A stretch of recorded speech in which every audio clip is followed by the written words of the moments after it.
Nous abandonnons parfois à la veille de notre succès.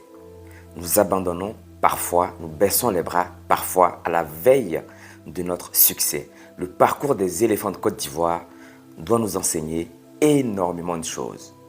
Leur parcours n'a pas été un grand et long fleuve tranquille. Ça a été tellement compliqué que tous les Ivoiriens étaient fâchés contre eux. Mais vous avez vu ce qui s'est passé par la suite lorsqu'on a été ressuscité par le Maroc. Tout le monde s'est mobilisé derrière la Côte d'Ivoire. Tous les pays, sans exception, supportaient la Côte d'Ivoire. Et est-ce que vous savez ça? Est-ce que vous savez réellement pourquoi?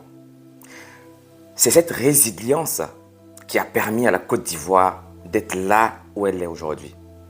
J'aimerais vous dire ceci. Oui, cette CAN nous a permis tous de faire des vidéos et de dire en fait qu'elle a été motivante, inspirante, que l'équipe de Côte d'Ivoire a fait un parcours réellement inspirant. Mais ce parcours-là mérite vraiment des vidéos, que nous fassions tous des vidéos pour en parler. En fait, parfois tu te dis, mais qu'est-ce qui se passe? C'est fou. C'était magique ce qui se passait. Dans chaque match que nous avons fait, vous allez voir qu'à chaque fois, on commence avec un but et personne ne comprend à quel moment les Ivoiriens vont chercher, vont puiser dans toute leur énergie. J'ai fait une vidéo sur l'art de la guerre de Sun Tzu et je disais que parfois, lorsque vous venez attaquer un village ou une personne, laissez-lui un échappatoire. C'est comme ça que les fuyards vont s'enfuir et vous allez avoir moins de résistance. Ce choix-là n'a pas été donné par aux Ivoiriens. Les Ivoiriens n'avaient pas d'autre choix que de gagner. Car les Ivoiriens, eux-mêmes les supporters, les attendaient tellement au tournant qu'ils savaient qu'ils devaient leur faire plaisir. Ils savaient qu'ils devaient gagner. Ils savaient qu'ils devaient aller creuser dans la dernière énergie qu'ils ont pour pouvoir venir gagner ces matchs-là qu'ils ont fait. Incroyable ce qui s'est passé. Voilà ce qu'on appelle la résilience. Normalement, nous devons mettre résilience devant le nom de l'équipe de Côte d'Ivoire. Car elle a été tellement résiliente. Vous prenez un but en finale de la Coupe d'Afrique des Nations. Vous voyez ce que ça fait? Tout le monde peut être abattu, mais ils n'ont jamais lâché. Ils n'ont pas abandonné. Ils sont allés jusqu'au bout. Le match était magnifique. Ils jouaient comme si c'est eux qui menaient le jeu. Et vers les dernières minutes du match, Sébastien Haller qui vient nous délivrer. Le but de la délivrance. Je répète ce que j'ai dit en début de vidéo. Parfois, nous abandonnons à la veille de notre succès. Les Ivoiriens auraient pu baisser les bras. Merci encore une fois au Maroc. Merci à cette belle équipe qui nous a fait vivre ces moments fabuleux. Merci au coach Emers Faye. Nous allons revenir sur ce dossier-là par la suite. Il faut que ce mec-là, il soit le sélectionneur principal de l'équipe de Côte d'Ivoire. C'est magnifique ce qu'il a fait. Et j'aimerais aussi vous rajouter une chose sur ça, encore une fois. Parfois, il y a des personnes qui vont vouloir vous faire taire.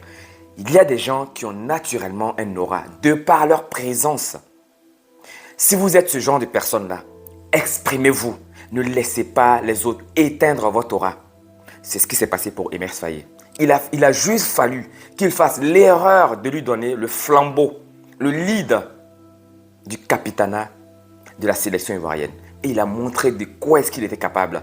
Alors, on a vu des personnes dire « Non, mais c'est Gassé qui a préparé l'équipe. » Écoutez, lorsque vous allez faire le marché avec tous les ingrédients et que vous ne savez pas faire la cuisine, vous ne valez absolument rien. Tu vaux rien. Moi, je te le dis en même temps. Oui.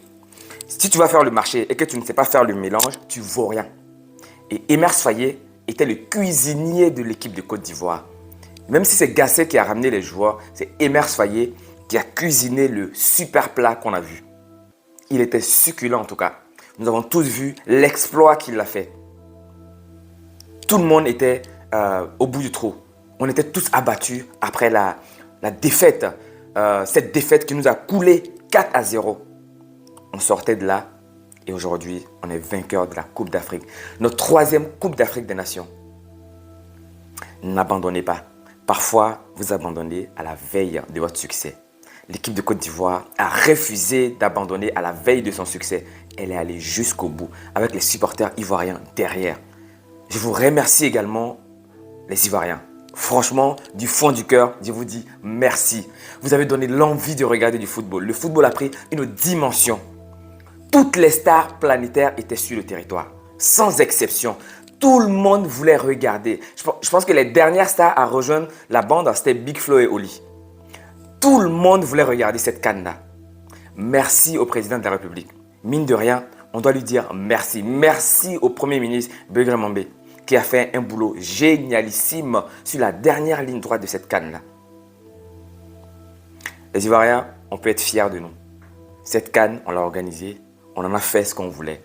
On a décidé de sortir à un moment donné. Le Maroc a dit non, on va vous ressusciter. On a été ressuscité et on l'a remporté. Savourez cette victoire-là. Cette CAN, on l'a méritée. Il n'y a absolument rien à dire. On ne discute pas avec quelqu'un.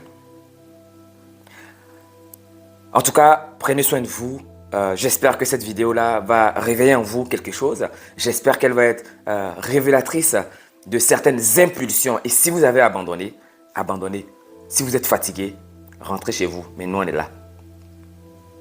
Prenez soin de vous et de vos proches. Et surtout, dites aux personnes que vous voulez, que vous aimez, que vous les aimez. À très bientôt.